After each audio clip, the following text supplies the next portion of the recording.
Hello, okay. Magandang gabi po sa bawat isa. Simulan na po natin ang ating midweek service. Let's all stand.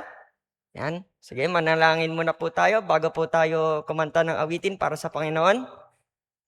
Panginoon, salamat sa gabi na pinagkaloob mo sa amin upang magtipon-tipon po kami sa iyong bahay-sambahan. Maraming salamat po sa pag-iingat mo sa bawat isa na sa pagpunta po na dito, ikaw po nag-ingat, Panginoon, sa amin. Pagpalain niyo po, Panginoon, ang aming pananambahan ngayong gabi. Bless you po, Lord, aming prayer time. And thank you, Lord, sa lahat ng pagpapala na binibigay niyo po sa amin. And ikaw po, Holy Spirit, patuloy na manguna sa aming harapan ngayong gabi na ito. Ikaw po maghanda ng aming puso, aming isip, linisin niyo po ito, at ikaw po ang humingi po kami ng tawad sa aming pag-ulang, pagkasala sa iyong harapan.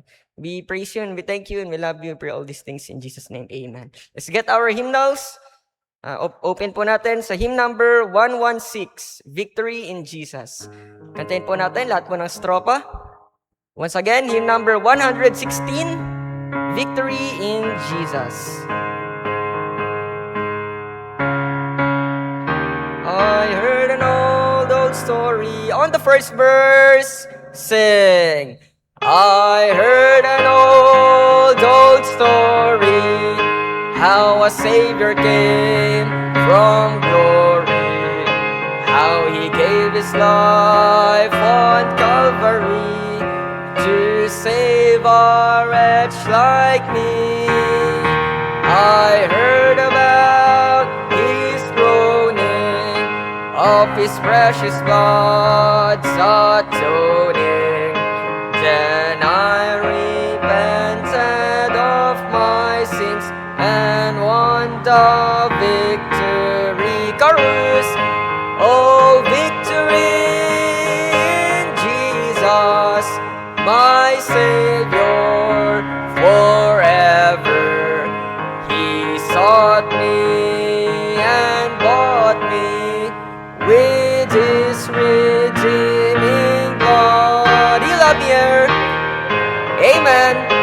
I knew Him, and all my love is to Him. He plunged me to victory beneath the cleansing flood. Second verse. I heard about His healing, of His cleansing power revealing, how He made the lame to walk again, and caused the blind to see. And then I cried, dear Jesus, come and heal my broken spirit. And somehow Jesus came and brought to me the victory. Oh, victory in Jesus, my Savior forever. He's brought me and bought me with His redeeming blood. He loved me ere I knew Him, and all my love is to Him. He plunged me to victory beneath the cleansing flood. Last verse now. I heard about, come on, sing, amen. He has built for me in glory, and I heard about the streets of gold. Amen, that's right.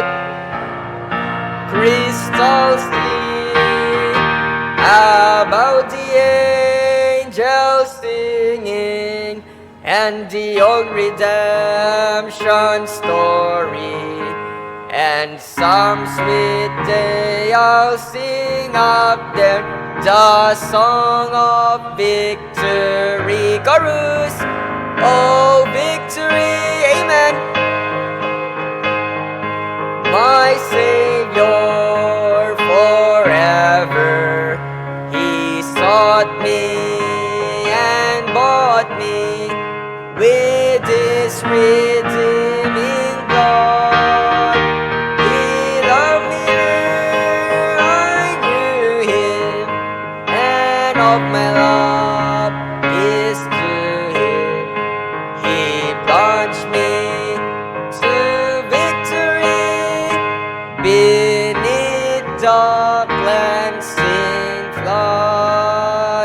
Amen. Maraming salamat po. Please be seated. Well, we thank the Lord for halfway. We are already halfway of 2026. Are you aware of that? This is the first day of July. July 1st. Yung mga may birthday ng July dyan. Okay. Ang bilis ng panahon, no? Tapos na ang kalahati ng taon.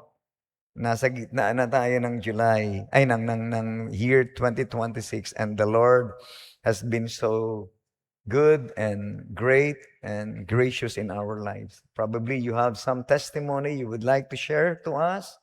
We want to hear your testimony and be blessed as well. We want to rejoice with you. You want to share your testimony? Yes, Sister Lala. So, Okay, yes, ma'am. Good evening, church. Good evening, Pastor. I thank and praise God na nakaabot ako ng 69. And thank you sa mga kapatiran na nagbumati sa akin. Amen. When is your birthday? Yes. Sunday. Last Sunday. Last Sunday is your birthday? Yes. Wow. My brother also birthday niya last Sunday. Okay. At saka, praise God, kanina nakapag-share ako. Pero, yung isi-sharean ko ng Gospel of Salvation, Christian na siya. Pero tinanong ko sa kanya kung talaga na-save siya. Sabi ko, yes, 100%. So, binigyan ko na lang siya ng tracts. Amen. Easiest way na makapagbigay ako ng gospel tract kaninang umaga. Kasi gusto ko na makaabot na maaga dito kasi may problema dyan sa EDSA, somewhere in EDSA. Amen. So, medyo traffic, almost 7:15 na yata ako nakarating. 7:30 ang 7:10 exacto devotion. I praise and thank the Lord na nakarating ako dito safe. And I praise also and thank God kanina okay yung lesson. At saka please continue to pray for my test uli sa blood test, blood chem, at saka yung monthly check-up ko para sa monitoring ng platelet count ko, at saka provision. And also, we continue to pray for the lost soul na importante talaga ma-share natin ang gospel of salvation. Thank you po. Okay. So last men's fellowship also, our fellowship was so great, and praise the Lord for that. It was an excellent experience for some of the men. The last Sunday then, when we went out street preaching, ang daming nag-participate, nag-pass na out ng gospel tracts, and we thank the Lord for what He is doing in our church. Praise the Lord for that. Meron pa ba? You want to share, sis? Thank you very much. Ma'am Lisa, yes? Good evening po. Praise God na kanina pa binigyan kami again another opportunity to teach again 10 children. Tama po ba yun, Ate Vicky? Okay, 10 mga bata dun sa San Juan. And also, I thank the Lord na merong na-sharean kanina 2 young girls, 11 sila pareho, 11 years old. At nakakatuwa yung mga bata kahit na nandun lang sila, nasi-share natin yung Word of God through yung mga time na merong mga nakikita natin, naririnig natin sa media na may mga kabataan na minsan di na sila nakaabot ng salita ng Diyos. So, thank you. Amen. Kailangan talaga ng mga bata, mataniman sila ng Word of God. And Liam informed me na sooner or later, mag-i-start na yung ating GMRC class. Okay? We need more volunteers for that. And one more. Any blessing? Amen. Praise the Lord for that. Wala na.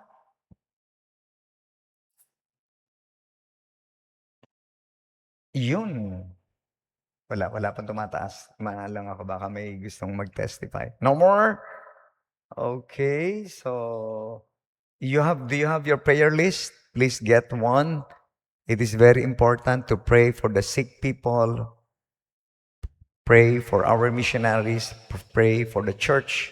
So please get one and pray for the prayer request po. And you can get your partner or you can pray alone. Okay, please pray for the church. The incoming cantata in August. Meron tayong evangelistic cantata sa August. Okay?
Ayan, okay. Sige po, tayo ba tayo muli lahat? Kamayan po natin ang bawat isa.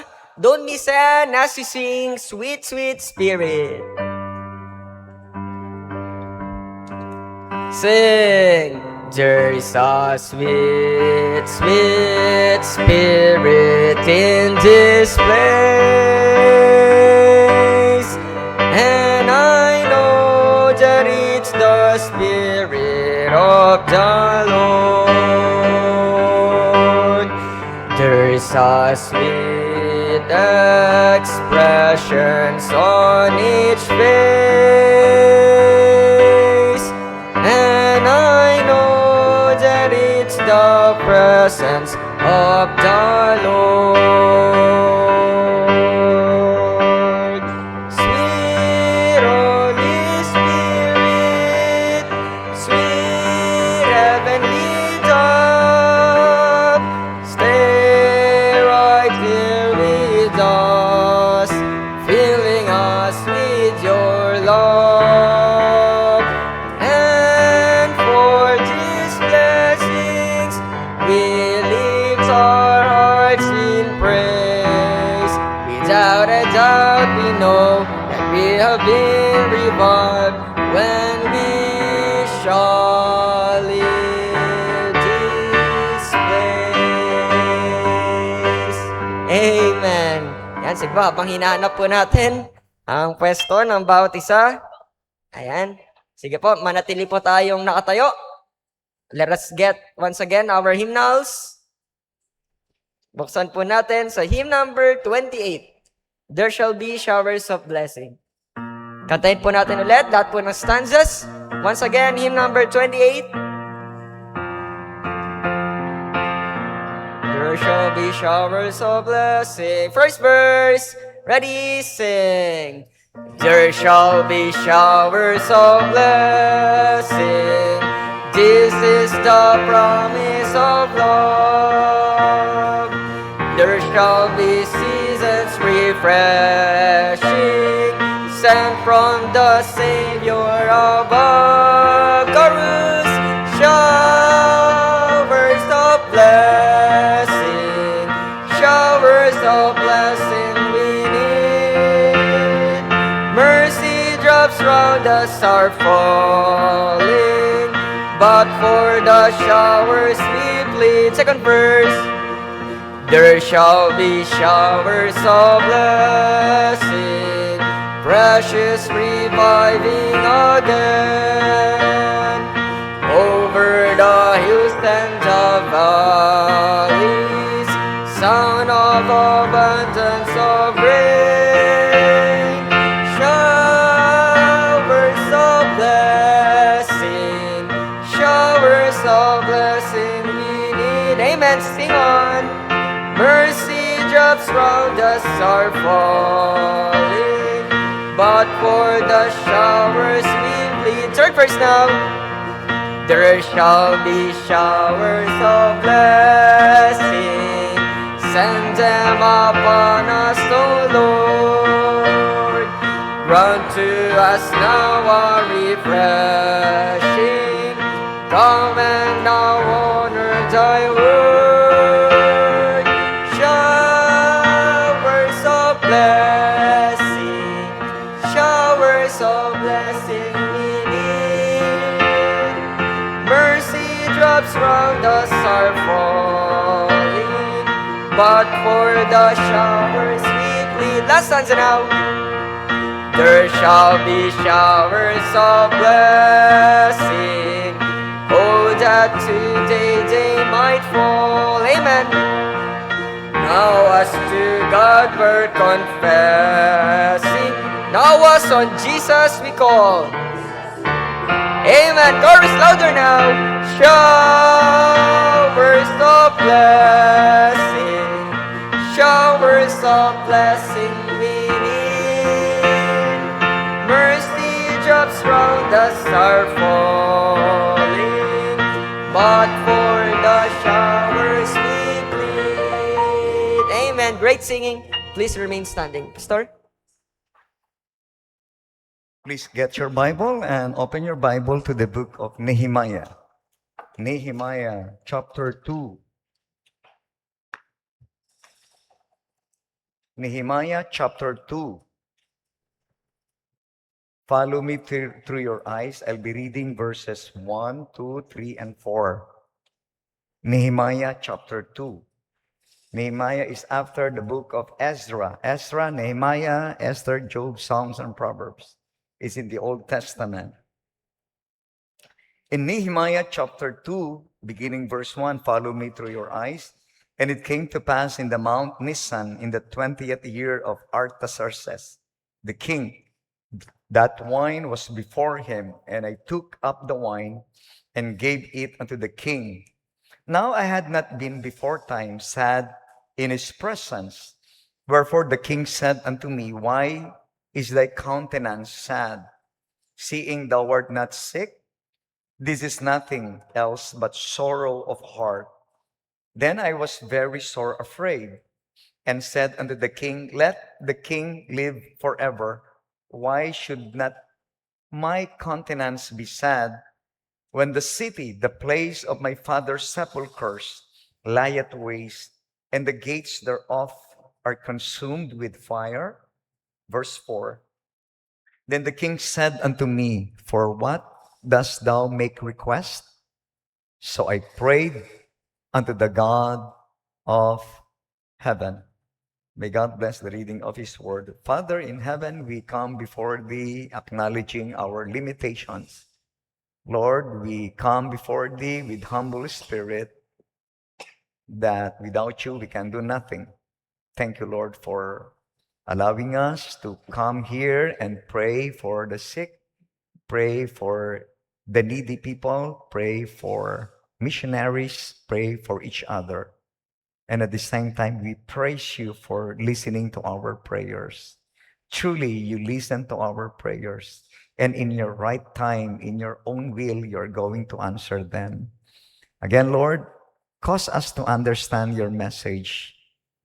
Forgive us from all our sins. And I pray that You would guide Your servant as I preach Your word.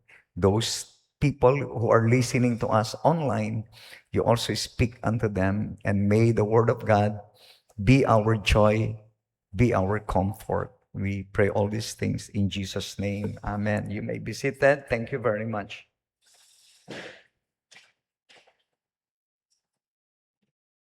I know every one of you, you pray unto the Lord. Do you pray? Kayo ba nagpe-pray? Of course, we ought to pray. But sometimes, somebody asks me, Pastor, how long do you pray? And that's a good question. How long do you pray? Is your prayer should be long? Or sometimes you make a short prayer. This evening, we are going to study about some part of Nehemiah's life. Nehemiah was a great leader. If you are going to read the story, the whole book of Nehemiah, you can see that Nehemiah was really a great leader. He was able to lead the nation Israel, or the Jewish people, to build the ruined walls of Jerusalem. During the time of Nehemiah, the walls were in ruin. The walls were destroyed by the Babylonians. You still remember, Nebuchadnezzar destroyed the city. He burned the temple. He took all the furnitures from the temple. And at the same time, he destroyed the walls of Jerusalem. During those times, if city's wall were destroyed, it is a sign of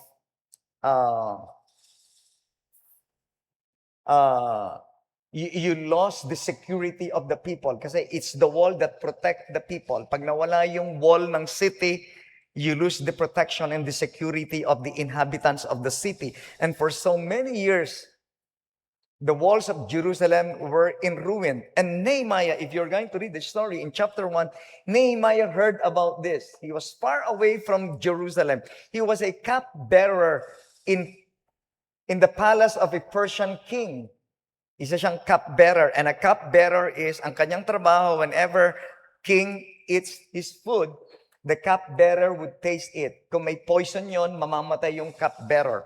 So napaka-close ng cupbearer to the king. Ganon ka-confident yung king. Pag kinain ng cupbearer or ininom yung wine that would be served to the king, may poison, mamamatay agad yung cupbearer. That was the job of Nehemiah. When Nehemiah heard that the walls of Jerusalem is still laid in ruin, in chapter 1, Nehemiah mourned for many days and he prayed. He really prayed. And in chapter 2, he prepared himself because he's going to face the king and serve the king. You read the story. Nehemiah just served the king with his wine.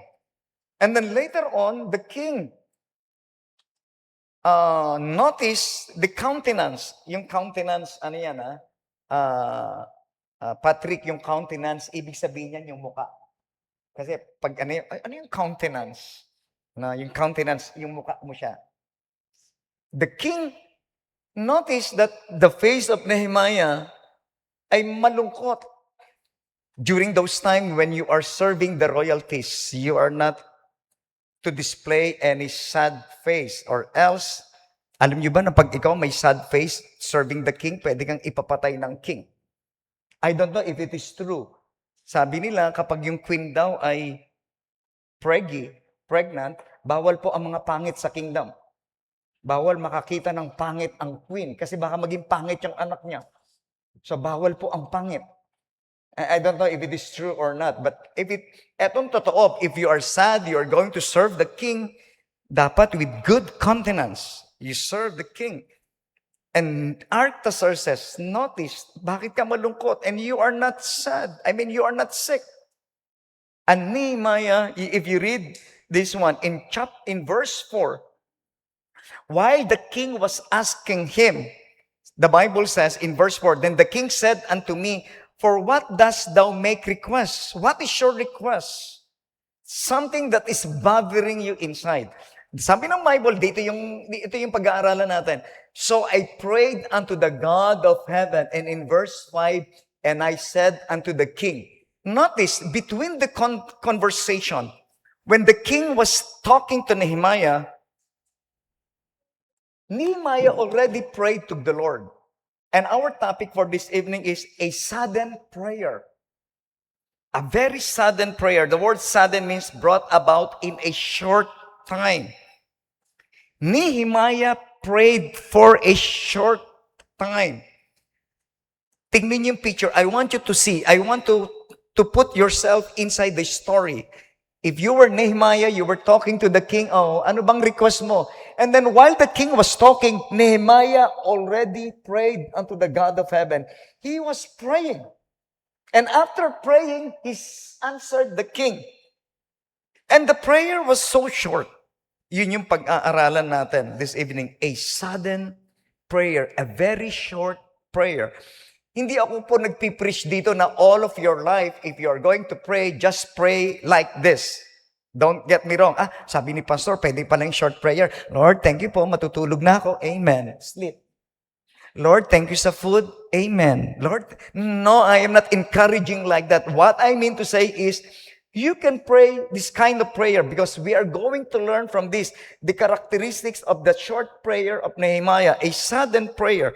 When he was talking to the king, he addressed his prayer to the right person. God of heaven. If you're going to read Nehemiah used this title of God, the God of heaven, 4 times. And I made some research. Daniel addressed God with this title 4 times as well. The God of heaven. Jonah used this 2 times. Abraham used this title 2 times. I remember there was a great general, and his name was General George Patton. I don't know if you know him. Maingay yon. The 3-star general. When he was about to attack Berlin during the World War II, there was a great storm during that time in Germany. You know what did General George Patton do? He asked his anong tawag sa priest army? The chaplain. Yeah, that's the right word. The chaplain. And sabi niya, why not make a prayer and pray to the God of heaven? He used that title. And I was thinking why Nehemiah used this. The God of heaven. Probably, Nehemiah was acknowledging God is up there. And he was recognizing the Lord exalted throne, that God is above all people, that God is above all things, that Nehemiah also not only exalting God, but also reminding him that he is still a human being under heaven, asking someone who is above all, asking the Almighty, the heavenly, the omnipotent God. Nehemiah made the right title about God, that he is the God of heaven, the God who controls everyone and everything, the God who understands the heart of every man, the God who can read the mind of every man. And Nehemiah addressed his prayer to the right person, even though it is so short, but it is addressed to the right person. If you're going to ask me what was the request of Nehemiah, what was the prayer of Nehemiah in that short period of time, in a sudden prayer, I don't know. Probably Nehemiah asked the Lord that he would give him a mouth, or he would give him words to say to the king. Probably Nehemiah asked for wisdom. Probably Nehemiah asked for help and guidance. Nehemiah asked for king's favor. Or Nehemiah asked for God's movement or provisions or miracles. It is so short. And I tell you, you can approach God with that kind of prayer. Anong meron sa prayer ni Nehemiah? Yes, it is so short. The prayer of Nehemiah, as long it is sincere, though it is short, as long as it is true, as long as it is not selfish, as long as it is from the heart. The prayer of Nehemiah is so short that in between conversation, I don't know how many seconds that last. Hindi ko alam kung gaano kadali, but it's so short, yet it is meaningful. It is so short, yet the heart is there. So short, yet so concerned. The prayer of Nehemiah is so short, but it is full of faith. The prayer of Nehemiah is so short, but it reaches heaven. It reaches the ears of God. It is so short, but it is complete. It has a complete dependence on God. That without God, Nehemiah's request, Nehemiah's ability is nothing. It is so short, but it is characterized by complete reliance, trust on God. Yes, it is so short, but it is so solemn. It is so short, but with so much humility, with so much humble petition. It is so short, pero ang faith sa Panginoon, matindi. Why am I saying this? A sudden prayer. Nehemiah said, so I prayed to the God of heaven. You know, ang prayer natin, it doesn't matter if it is long or short. As long as it is sincere. It doesn't matter if it is long or short. As long as your faith is in your prayer. Your heart is right before God. And that prayer is selfless. A sudden prayer. And it reaches the ears of God. Hindi ba yung Pharisee, if you counted the words ng prayer niya, remember when there were two men went to the temple and they prayed. One was a Pharisee, one was a publican. How many words nagpray ang Pharisee?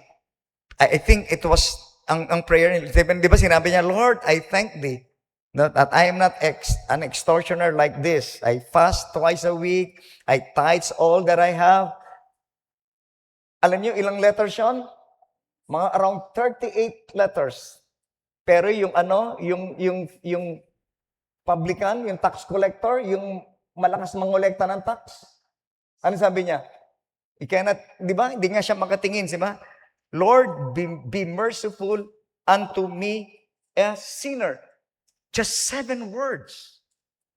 Look, kaninong prayer ang pinakinggan? The prayer of the publican.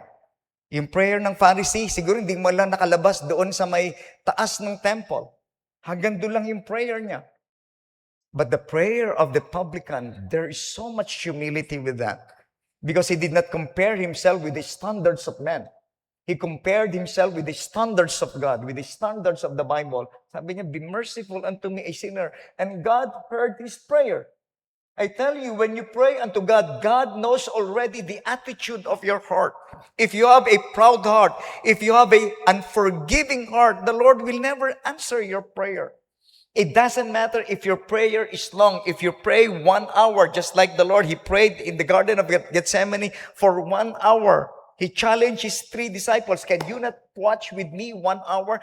Yes, you can pray a 1-hour prayer, but as long as your prayer is sincere, coming from the heart, the Lord will answer that. Pero kayo pag mag-pray ng napakahabang prayer, but the heart is not there, hypocrisy is in your heart, the Lord will never answer that kind of prayer. And Nehemiah, siguro nung chapter 1, when he prayed unto God, siguro he made a long prayer. But at the same time, in this scenario, it requires a short period of time. Meaning to say, as a believer, if situation requires, kung meron talagang maniit, na talagang time na lang, and you can approach the Lord with a sudden prayer. For example, you are traveling, and you can pray, oh God, be with me. That's a short prayer, but that's very meaningful. When you are sick, you can pray, oh Lord, if thou wilt, heal me. It is a very short prayer, but it is full of reliance and dependence upon God. When you are in danger, you can pray, oh Lord, please protect me. A very short prayer. Because in the Bible, a woman of Canaan in Matthew 15:25, she just said, Lord, help me. Recorded in Matthew 15:25. When the daughter, one approached the Lord because his daughter is grievously vexed with a devil. In Matthew 14:30, he said this word, Lord, save me. And when Peter actually was sinking, he said, Lord, save me. 3 words. A short prayer. You know, whenever you are in misery, you can pray to the Lord, oh God, please comfort me. Siguro pag ikaw maging grateful sa Panginoon, a short prayer may mean many things before the Lord. Yung marami kang blessings, and you can say, just short prayer, oh God, thank you for everything. And I believe that kind of prayer with sincerity, with all faith. You know, when you approach the Lord, when you pray, don't be a hypocrite. Because when you pray, God knows already the things that you would ask before you ask them. Ganon katindi ang Panginoon. When we pray, the Lord is just requiring us. The Lord is looking for a good attitude of heart. One who really trusts Him. One with a clean heart. A short prayer, a sudden prayer, so short, yet so powerful. Ang haba-haba ng prayer mo naman, pero yung prayer mo, masyado naman puro ikaw lang yung laman ng prayer. Look at the prayer of Nehemiah. He prayed because Nehemiah is going to face a colossal project. Could you imagine? He's going to build the walls of Jerusalem and he doesn't have the materials. Ang ganda niyan if you read the story on how God provided things for Nehemiah. Binigyan siya ng king. Na, sige, you can get timber from the forest. Ang ganda niyan. So classic. Just a short prayer. And the Lord answered Nehemiah. And I tell you, if you could only pray, whether your prayer is long or short, as long as your heart is in there, as long as your complete faith, 100% faith is in your prayer, the Lord will answer them. Hindi nyo minsan kailangan. Sometimes pastor challenge their members to go in front and pray at the altar. You can pray in the altar. Alam nyo, Ang challenge ko lang sa Santa Mesa, pag invitation, kapag nag-speak ang Holy Spirit, hayaan yung mag-forward kayo. You know why? You know why? Minsan, yes, I believe you can pray while you're standing.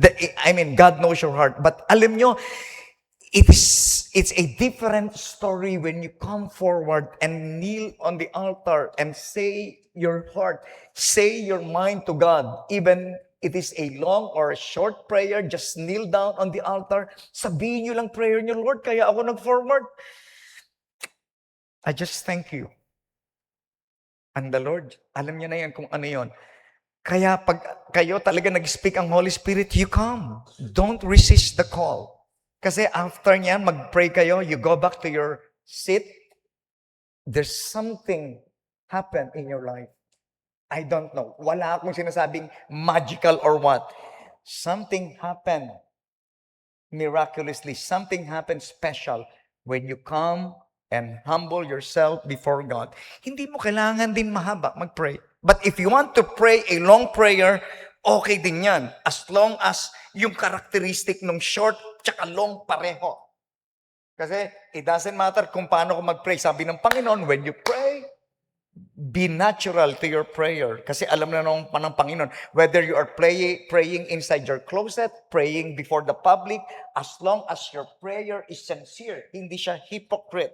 Kasi yung iba, hindi naman ako nagpe-pray sa public, sa closet lang ako. Sabi ng Panginoon, you pray in the closet. No, hindi yun ang sinasabi ng Bible. Ang sinasabi ng Bible, wherever you pray, either in the closet or in public before people, ang sabi lang ng Bible, when you pray, do not as the hypocrites do.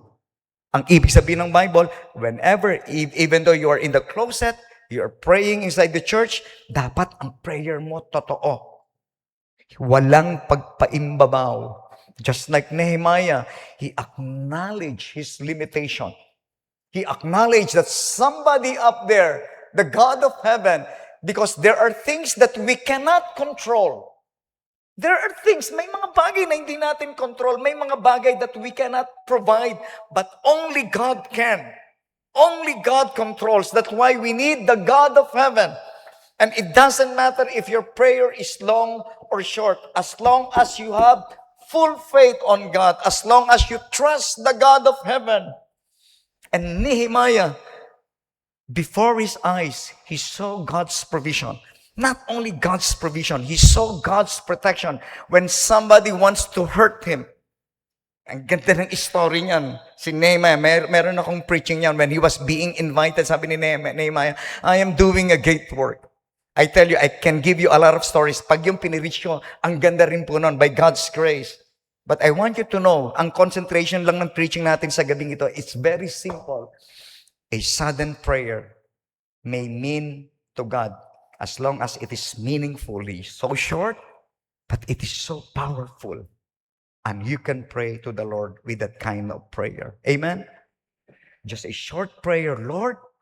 Lalo na sa mga estudyante, tapos magte-take ka ng board exam.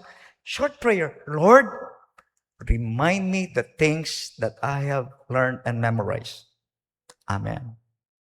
Just a short prayer. That's why we don't use rosary. Mahabang prayer yan. You can have a short prayer because God knows your heart. Amen? Let us all stand up and let us pray. Lord, we thank you. You are the God of heaven that knows everything. Nehemiah prayed to that God. The God that Nehemiah prayed unto, it's the same God that we are praying to right now. Salamat, Panginoon. Meron kaming Diyos na nakikinig, maikli, mahaba man yung prayer namin. Salamat po ng marami. Because our prayer can only be answered by the Lord if it is characterized by humility, characterized by complete reliance, characterized that acknowledging that God has all power over every people, every person, and over everything. Salamat po, Panginoon. You are listening to our prayers. Christians, you can pray a short prayer if you have a prayer request to God as long as it is sincere. And you can pray right now. If you want to pray to come here, it is up to you. But if you want to pray while you're standing, it is up to you also. I'm going to give a short invitation, just a short invitation. If you have a request unto the Lord, amen, you can pray. Amen. Just a short prayer. Just a short prayer to God. As long as it is sincere, meron ka bang prayer request? Talk to God. Amen. Talk to God.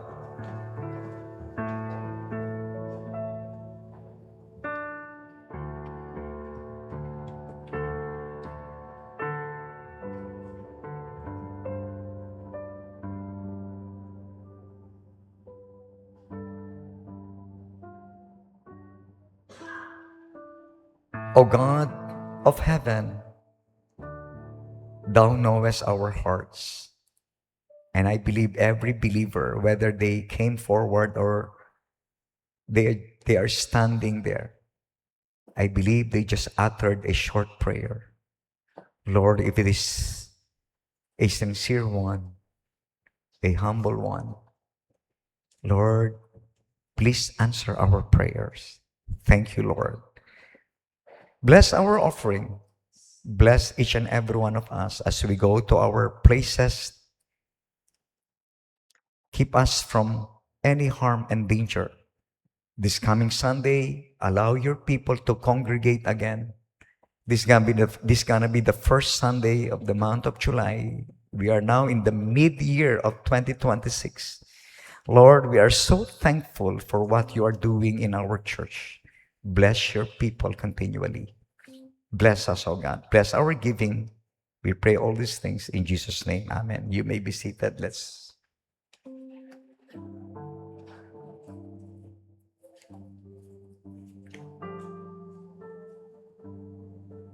God bless your offering.